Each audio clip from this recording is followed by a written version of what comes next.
두 번째 해석에 있어서 우리가 관심을 가져야 되는 영역에 있어서 요소는 해석의 과정입니다. 이 해석의 과정을 넘어가기 전에 해석의 일반적인 고찰로서의 마지막 포인트 하나를 먼저 얘기하고 넘어가도록 하겠습니다. 그것은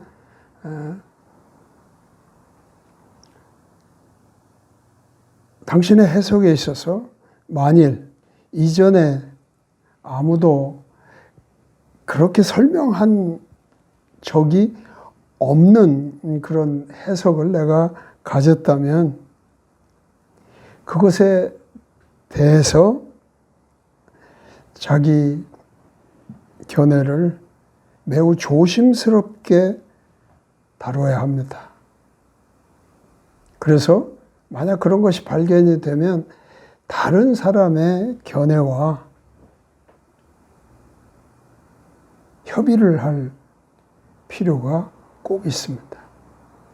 왜냐하면 아까 앞에서도 말씀드린 것처럼 사적인 해석이 되지 않아야 됩니다.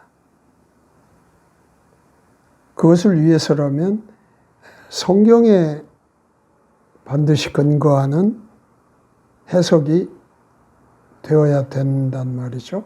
그걸 위해서는 결국 내가 독특한 어떤 해석의 주장이 되었을 때 그것에 대해서는 다시 한번 재고할 수 있는 그런 자세가 필요합니다. 이를 위해서는 다른 사람은 그 본문에 대한 해석을 또는 그것에 대한 해석을 어떻게 했는지 바로 협의하는 일이 꼭 필요합니다. 그래서 협의를 했는데 불구하고 그것에 비한 자신의 해석이 더 성경에 근거한다고 확신을 한다면 이제 필요한 일이 또 있습니다. 그런 것들을 이제 해석 과정이라는 영역의 요소에서 한번 살펴보도록 하겠습니다. 그래서 해석 단계의 두 번째 우리가 요소로 살펴볼 것은 해석 과정입니다. 구체적인 해석을 위해서 11가지의 일반적인 원리를 앞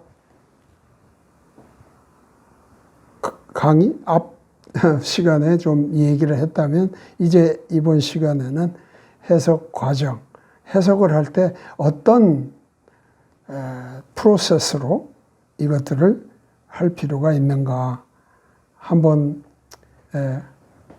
8가지로 좀 소개를 해 보도록 하겠습니다.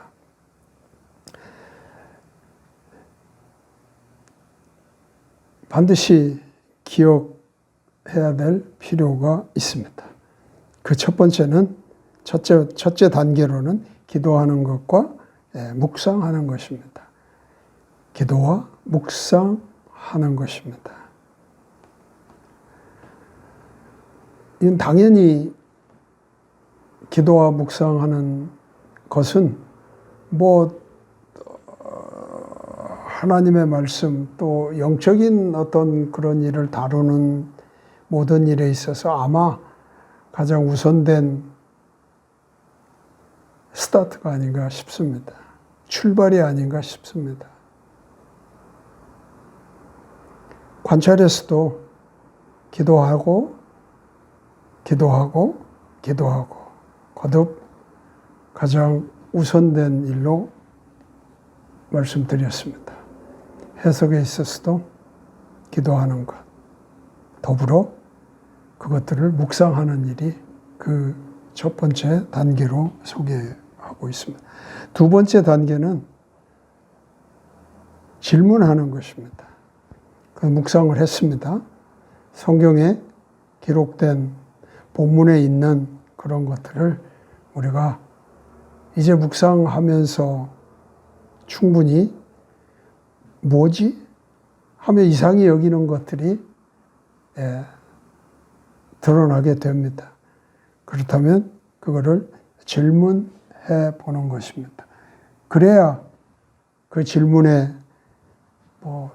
답을 찾는 일이 필요하게 되겠죠. 그래서 둘째 단계로 질문하는 것에서는 몇 가지 좀 내용을 살펴보고자 합니다. 연구자 자신의 상식과 상상 또는 상상력, 분별력을 활용해야 됩니다. 아까 일반적인 고찰에서도 그런 얘기를 했습니다. 연구자, 관찰자 또는 공부하는 사람의 그 상상력이 굉장히 중요한 자원이라고 얘기를 했습니다. 그런데 이때 우리가 어떤 질문을 하는 입장이 예와 아니요 라고 대답할 수 있는 그런 질문은 절대 피해야 합니다. 이게 맞습니까? 뭐 이런 식의 질문이라든지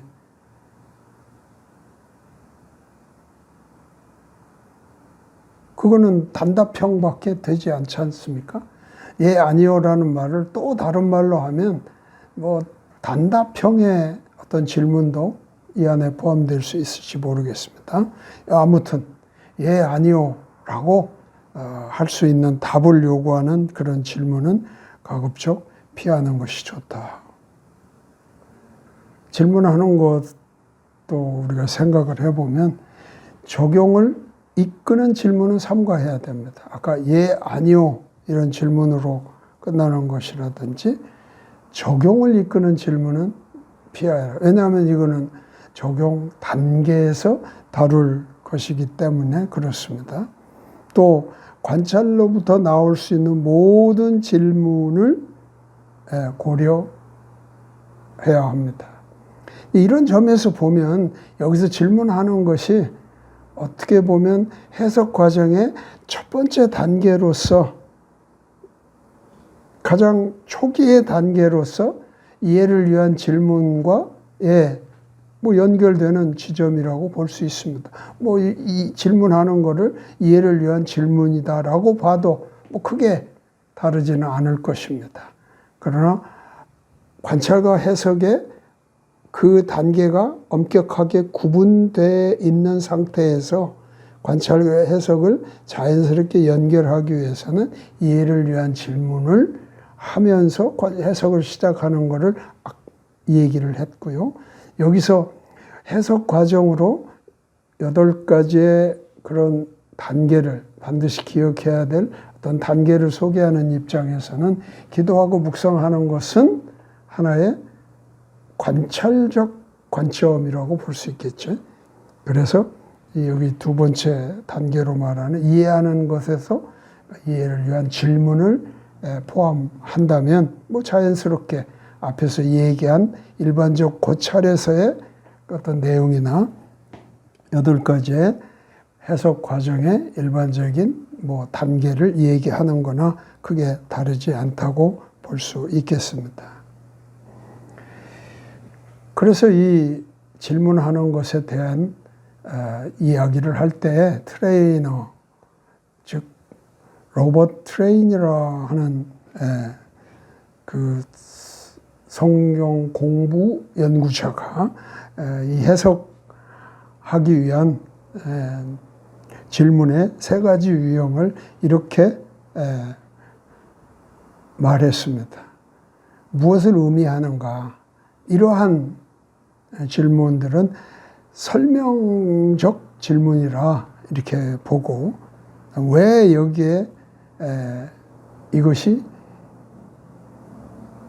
있나? 여기서 이것을 말했나? 이런 유형의 질문을 합리적 질문이라고 얘기를 했습니다. 그리고 3번째는 무엇을 내포하고 있는가? 이 말씀이, 이 내용이 뭘 지금 내포하고 있지? 뭐를 담고 있지? 이런 의미죠. 이게 이제 바로 함축적 그런 질문이라고 유형을 말했습니다. 그래서 질문 해석을 위해서 질문할 때 크게 세 가지의 유형들이 질문으로 활용된다는 것. 설명적이냐, 합리적이냐, 함축적이냐. 뭐 해석을 위해서 질문하는 세 가지 유형을 뭐 내가 그 질문을 위해서 생각하는 종류로 봐도 뭐 그렇게 뭐 나쁘지는 않을 겁니다. 대신에 이 그 질문의 어떤 그 변화 이런 것들은 그 틀 안에서 많이 가질 수 있을 것입니다. 해석 과정의 세 번째 단계는 정의하는 것입니다. 정의, definition을 만드는 겁니다. 중요합니다. 바로 이 정의는 곧 그 중요 단어에 있어서 하나의 그 본문에 또는 그 문장에 있는 용어를 찾는 일이기 때문에 그 용어는 또한 그 본문의 전체를 영향을 미칠 수가 있죠. 그래서 그 본문은 그 단어로 의해서 어떤 해석이 가능하게 되기 때문에 정의하는 것 세 번째 단계로 이야기하고 있습니다. 직접적 관련된 것들이 있습니다. 이 정의를 할 때 직접적으로 관련되는 내용은 관찰해서 중요 단어들을 발견하고 그거에 대한 정의를 말하는 것입니다. 또는 동의어와 반의어, 반의어와 같은 의미 변화를 노트하는 것. 그 다음에 깊은 통찰력을 위해 어휘의 근원들을 공부하는 것. 뭐 이런 것들이 바로 그 단어를, 그 중요한 단어를 해석함에 있어서 꼭 필요한 과정들이라고 말할 수 있습니다. 그리고 사용된 문학 구조와 문맥과 구체적인 역사적 상황과 어떻게 왜 관련됐는지들을 정하는 일이 필요합니다. 또 저자가 그 단어를 사용했을 때 어떤 의미를 위하여 어떤 마음이었을까 이렇게 상상해 보는 것도 필요합니다. 그 단어를 사용할 때 거기에 이제 어떤 그 의미들을 우리가 발견해 가면서 그 저자의 마음을 한번 생각해 보는 데까지 나아갈 수 있다는 거죠. 그러면 그 본문의 저자가 의도한 것들을 우리가 찾아내는데 조금은 도움이 될 것이라 믿습니다. 또 의미 배후에 있는 이유를 우리가 말하는 것도 필요하다고 봅니다. 직접적으로 이러한 것들을 우리가 정의의 단계에서 해나간다면 간접적으로 우리가 할 수 있는 건 정의를 하는 일에 있어서 간접적으로 되는 일은 바로 히브리어나 헬라어 원문 성경을 좀 보는 것입니다. 그런 거를 통해서 연구하는 일이 해석을 위해 중요합니다. 또한 연구를 위해서 보조 자료들이 있어요. 이것을 우리가 흔히 말해서 참고서라고 말할 수 있게, 성경이 교과서라면 이런 것들은 이제 참고서입니다. 이 참고서는 그래도 객관성을 띠고 있습니다.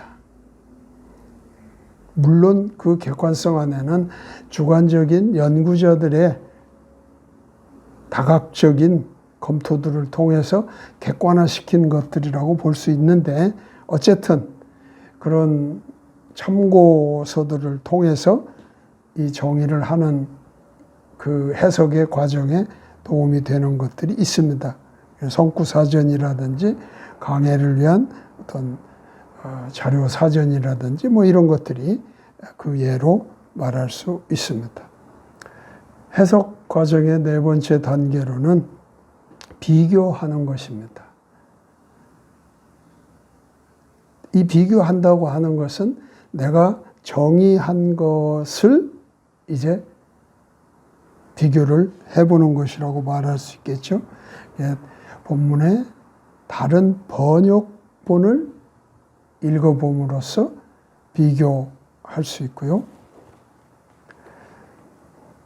또 성경의 관련 참조들을 사용해서 그것들이 그 성경 구절들을 해석하게 하는 것입니다. 성경이 가장 좋은, 성경을 가장 잘 해석하는 것은 성경이 해석하게 하는 것.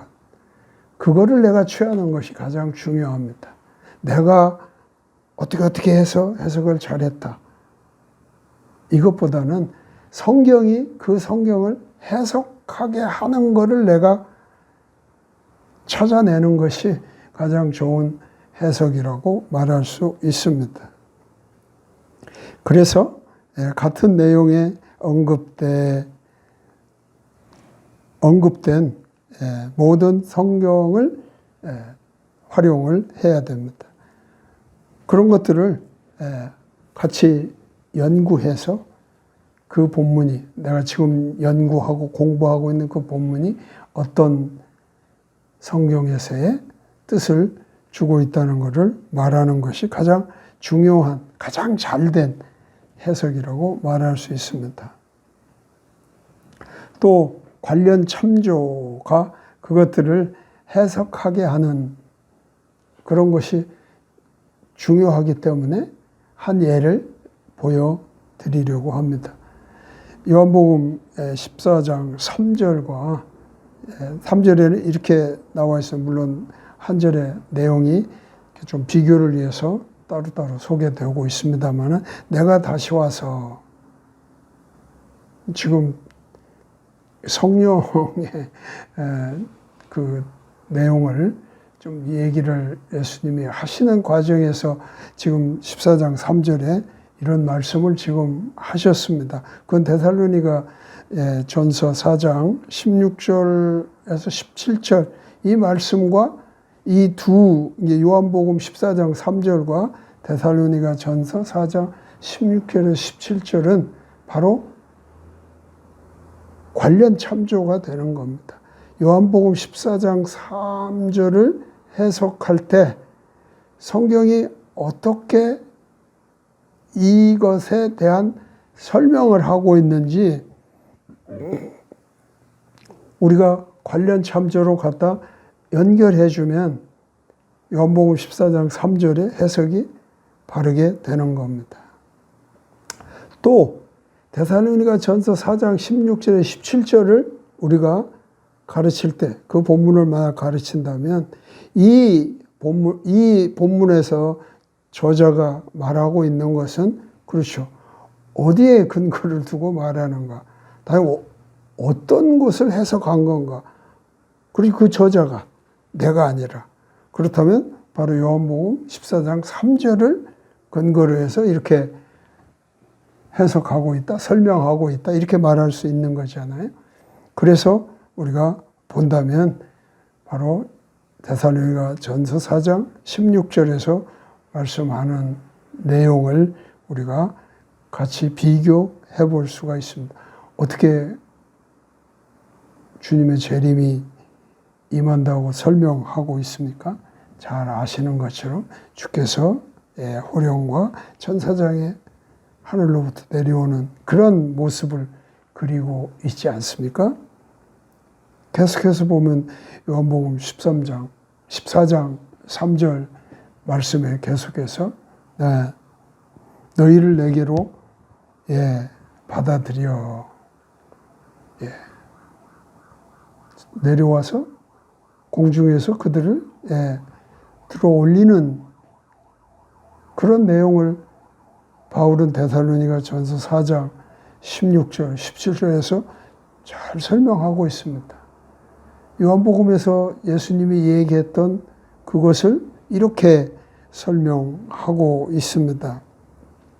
내가 있는 곳에 거기에 너희도 함께 있다고 말씀했는데 거기 보니까 데살로니가 전서 4장 16절 17절에 맨 끝부분에 가면 그렇게 말하고 있습니다. 그리하여 우리가 주님과 함께 있다고 하는 그런 이야기를 소개하고 있습니다. 해석 과정의 5번째 단계는 이제 조사하는 것입니다. 비교했습니다. 그러면 우리가 더 면밀하게 그 두 관련 참조, 병행, 구절 뭐 이런 것들을 종합해서 조사를 해야 합니다. 그 조사에 이런 내용들을 우리가 이해할 필요가 있습니다. 저자의 배경과 역사적 배경과 문화적 배경과 지리적 배경과 신학적 배경을 조사하는 것입니다. 이런 것들은 면밀하게 그 본문에 드러나 보이지 않을 수 있습니다. 그런 관련 구절들을 비교하면서 그 비교를 통해서 이런 것들의 내용들이 요한복음과 데살로니가 전서를 앞에서 비교를 했는데 과연 이런 것들이 어떤 배경을 가지고 두 개가 달리 표현되어 있을까? 그렇죠? 조사할 수 있잖아요. 요한복음 왜 이렇게 말했고 데살로니가 전서에서는 왜 이렇게 말했는가? 그 배경은 뭘까? 뭐 그런 질문을 다시 한번 던지면서 우리가 그런 것들을 조사해 볼 필요가 있는 거죠. 그러면 같은 내용인데 이렇게 표현이 다르다거나 또는 이 말은 그래서 이런 의미를 가졌다거나 하는 것을 내가 주장하는데 매우 성경적인 자료를 내가 확보하는 것이 되는 겁니다. 그래서 이 조사는 바로 내 해석, 나의 의미의 주장이 사적인 게 아니고 성경적인 것을 확실히 하고 있다는 것에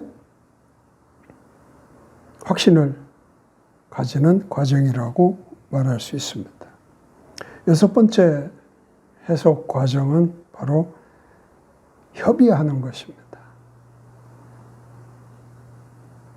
협의한다는 것은 이제 내가 성경을 통해서 성경에서 성경이 해석하는 것을 내가 나의 해석으로 확보를 했어요. 그렇게 내가 확신을 가졌어요. 그럼에도 불구하고 다른 사람은 과연 그것에 대해서 어떤 주장을 하고 있는지 한번 논의해보는 일이 필요합니다.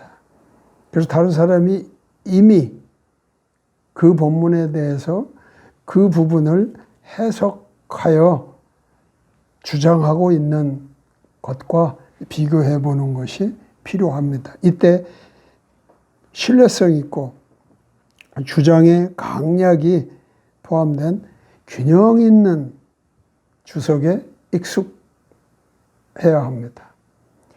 이때 이제 우리가 뭐 개인적으로 어떤 사람의 주장을 우리가 살펴보는 것도 있겠고요. 그보다는 주석이란 또한 그 어떤 주석가의 해설을 담은 책이기는 하지만 그래도 객관성이 적어도 나 개인보다는 나은 거죠.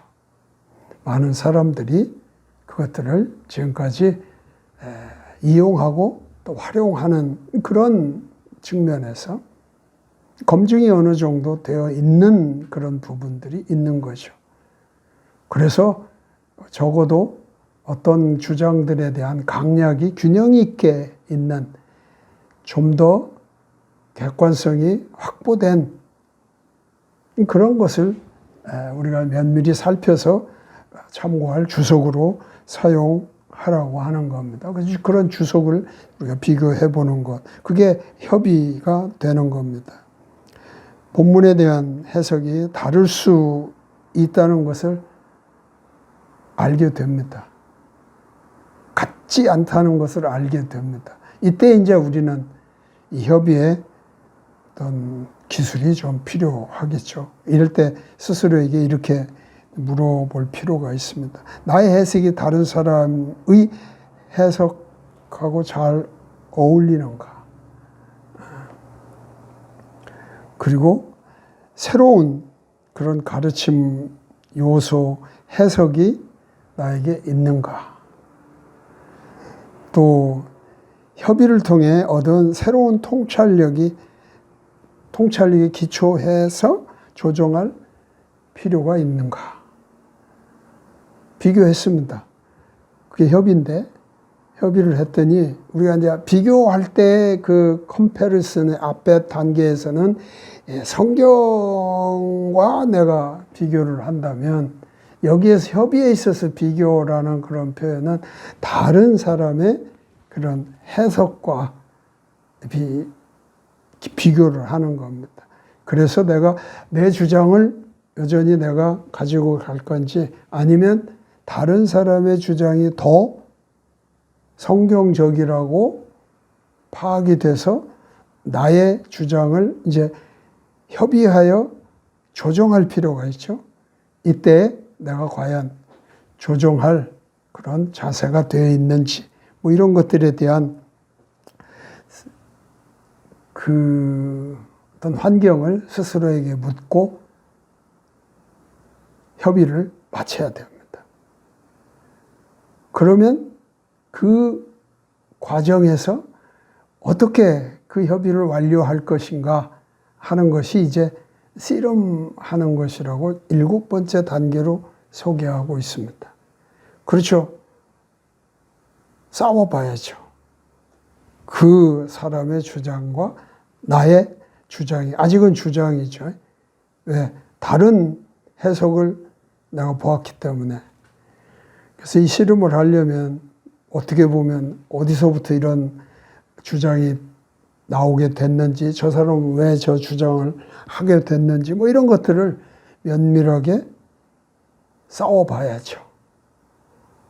그렇게 해서 이제 최종적인 결론을 가지게 되면 8번째 단계가 그것들을 요약하는 겁니다. 즉 결론을 요약하는 겁니다. 이게 이제 해석에 있어서 가장 보석과 같은 그런 시간이죠. 그리고 이것은 비록 다른 사람과 다름이 있다 할지라도 내가 성경을 근거로 해서 적어도 확신을 가지고 이제 가르치기 위해서 어떤 결론을 요약할 필요가 있는 것입니다. 이 요약은 결론의 요약이긴 하지만 관찰, 해석까지의 과정에 있어서 결론이라고 또 요약하는 것이라고 보면 될 것입니다. 그래서 요약에 있어서 일반적인 방법들이 있습니다. 그것은 물론 이거는 뭐 이 방법이 유일한 방법이라고 말하지는 않겠지만 이것도 하나의 방법론으로서 조직적인 그런 것을 가르치고 있다고 볼 수 있겠습니다. 그것은 OC를 이용한 요약 진술표를 사용하는 것입니다. 여기서 OC라고 하는 것은 바로 이런 것입니다. 영어로 소개해드려서 죄송하긴 하지만 매우 좀 조직된 그런 내용이라 소개합니다. 컨텐트, 내용, 그 다음에 컨텍스트, 문맥이라고 우리가 지금까지 표현했습니다. comparison, 비교하는 거죠. 그 다음에 consultation, 협의, 그 다음에 마지막에 conclusion, 결론입니다.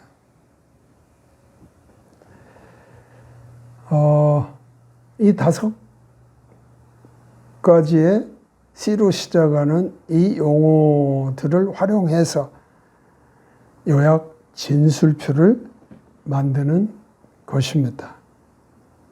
그래서 먼저 OC에 관한 요약 진술표는 이렇게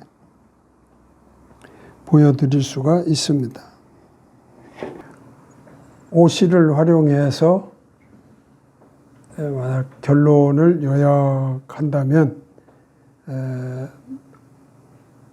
그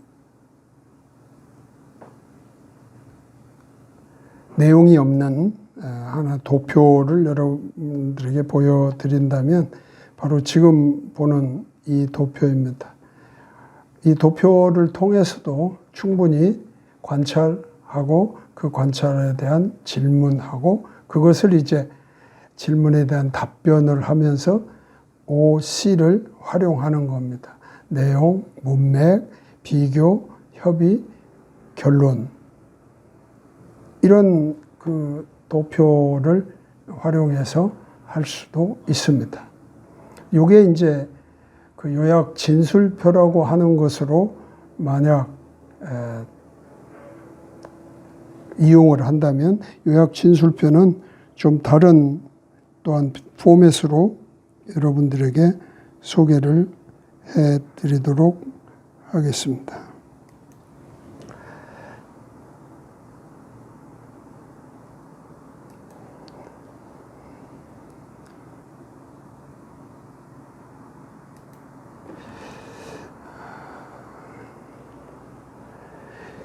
그리고 그 결론을 요약하는 데 있어서 OC를 사용해서 요약 진술표를 사용하는 것과 더불어서 요약을 할 때 또 우리가 활용할 수 있는 하나의 내용이 있다면 바로 그것은 구절들을 또는 구절을 당신 자신의 말로 의역해보는 것도 굉장히 효과적입니다. 바로 그 구절을 의역하는 것 자체가 그 본문을 요약하는 데 하나의 방법이 될 수도 있습니다. 그러나 무엇보다도 이 지금 보여드리려고 하는 요약 진술표는 아마 상당히 그 어떤 주제 또는 어떤 그 주제에서 그 가지고 있는 질문을 우리가 답으로 만들어가는 하나의 과정을 요약 진술표, OC를 사용한 요약 진술표로 한다면 이런 실례를 여러분들에게 보여줄 수가 있습니다. 먼저 야고보서 1장 1절 말씀을 보고 이 말씀에서의 가진 어떤 질문을 OC의 그 진술표로 요약한 내용을 보여드리도록 하겠습니다. 먼저 야고보서 1장 1절의 말씀입니다. 그래서 이 1절의 말씀에서 우리가 이런 질문을 하나 생각해 볼 수 있습니다.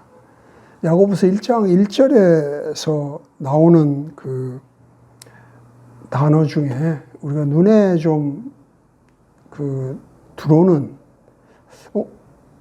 왜 이 말씀이 쉽게 이해가 안 된다거나 관심 있는 말씀이다 이렇게 보여지는 구문이 뭐냐면 흩어진 자에 관한 겁니다.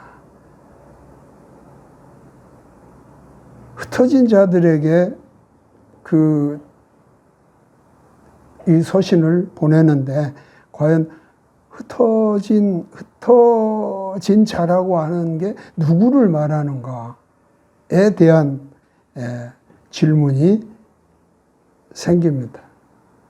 그거에 대한 질문을 답하는 그런 내용을 바로 이 오씨의 내용을 통해서 우리가 살펴보자고 하는 거죠. 바로 그 흩어진 자에 대한 기본적인 그런 내용은 우리가 잘 아는 것처럼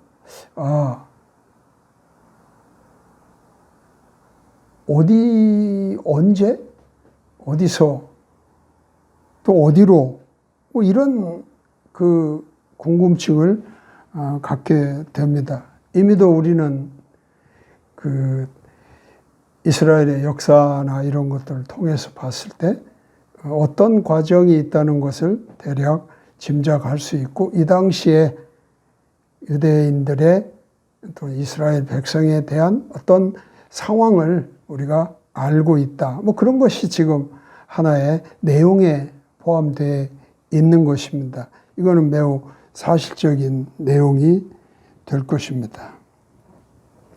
그리고 우리는 이제 문맥을 한번 살펴본다면 바로 야고보서가 어떤 그런 그 역사적인 또는 상황적인 이런 것들을 갖추고 있는지 뭐 그런 것들도 이미 야고보서 자체의 어떤 그런 신학적인 관점에서 기록되어 있는 내용들을 우리는 충분히 가지고 있습니다. 그래서 이제 이 흩어진 자를 우리가 해석하기 위해서 비교를 좀 할 필요가 있습니다. 그런 비교는 결국 구약의 어떤 성경에서 유대인들의 어떤 그 포로 또 포로 후 귀환 또 귀환 이후 신약 시대에 예수님 시대를 넘어서 이 사도들이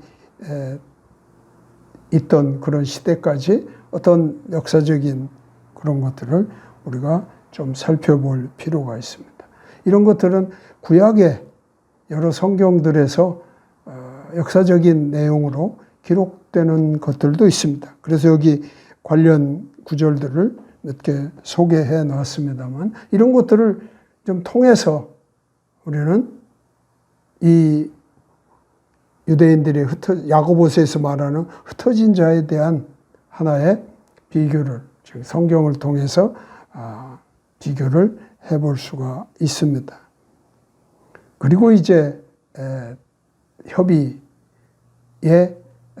단계에 오게 되면 바로 디아스포라라는 그런 용어를 사용을 하고 있습니다. 그럼 디아스포라라는 용어가 어떤 것에 해당하는지 어떤 말인지 하는 것들을 살펴보고 뭐 영어로 된 용어도 우리가 살펴보고 그렇게 함으로써 이 흩어진 자가 어떤 사람들을 말하고 지금 그 서신을 썼을 때에 그들은 어디에 흩어져 있다는 것인지 하는 것을 우리가 찾아볼 수가 있습니다. 이것들을 종합해서 이제 결론을 맺을 때 흩어진 자라고 하는 것은 어떻게 우리가 규정을 해야 할까를 결론 내려 말할 수 있습니다.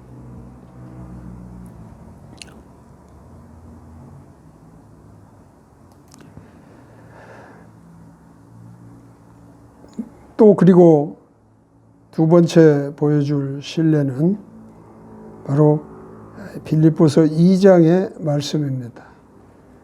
빌립보서 2장 1절로부터 11절까지의 말씀을 택해서 그 안에서 어떤 질문을 통해 이 오시를 통한 요약 진술표를 만들까 하는 것을 보여드리겠습니다. 빌립보서 2장 1절에서 11절 말씀입니다.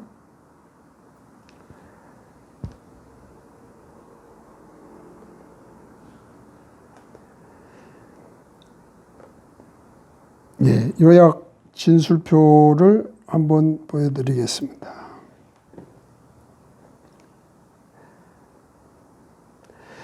예, 여기에 질문은 이런 겁니다. 매우 질문의 그 포인트로 가졌던 부분은 1절에서 4절까지 말씀하고 6절에서 11절까지의 말씀하고가 사실 잘 연결이 안 됩니다. 연결이 안 된다기보다는 매우 내용이 이렇게 연관성을 갖기가 좀 힘듭니다. 그런데 5절의 말씀이 거기에 끼어 있습니다. 그 앞에는 그 독자들, 빌립보 교인들에게 이 얘기를 했는데 사실 그 얘기하고자 하는 그 부분은 뒤에 나온 예수님의 어떤 그런 그 마음 또는 헌신을 지금 표현하고 예수님이 누구신가를 나타내 보여주는 건데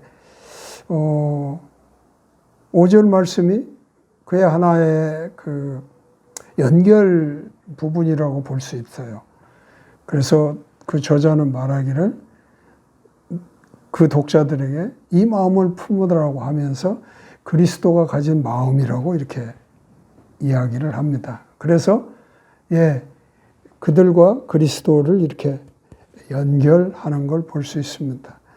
그렇다면 어떻게 그리스도가 그 행하신 일을 독자가 같이 행해야 된다는 말인가 하는 그런 질문이 생깁니다.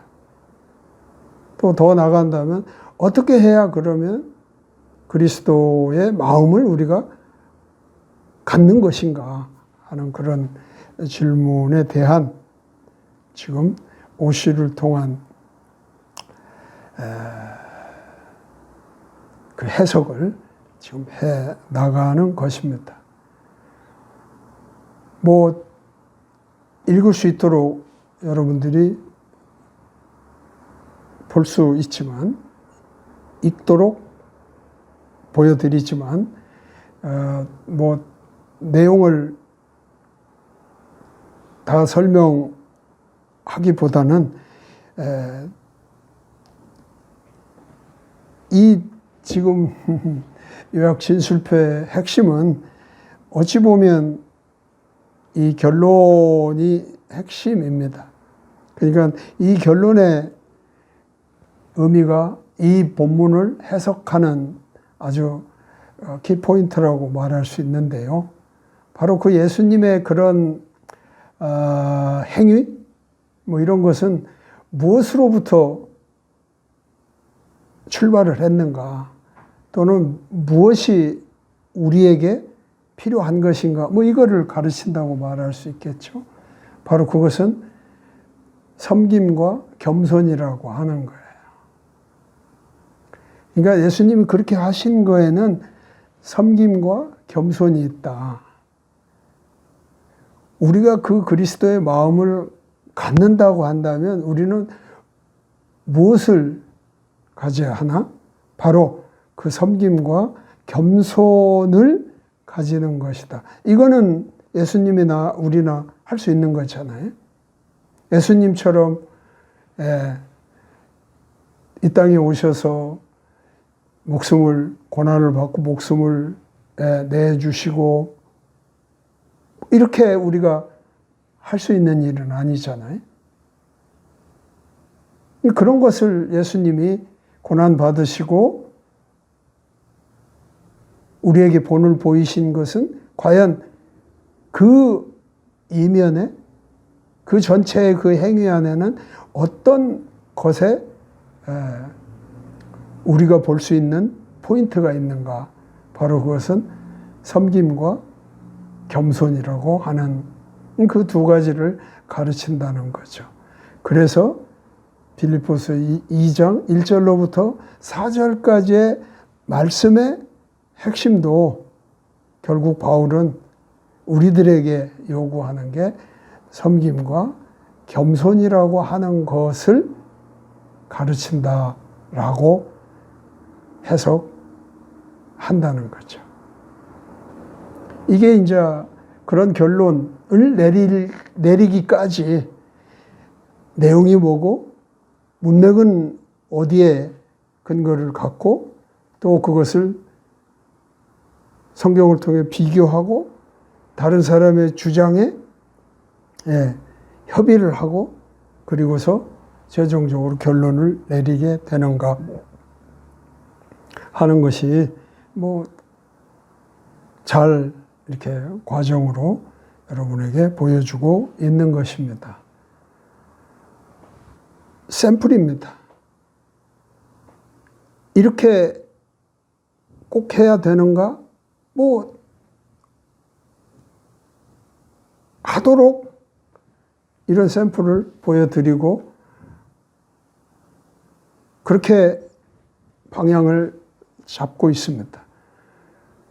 이렇게 모든 것이 이러한 그 하나의 샘플을 가지고 내가 당장 그걸 할 수 있느냐?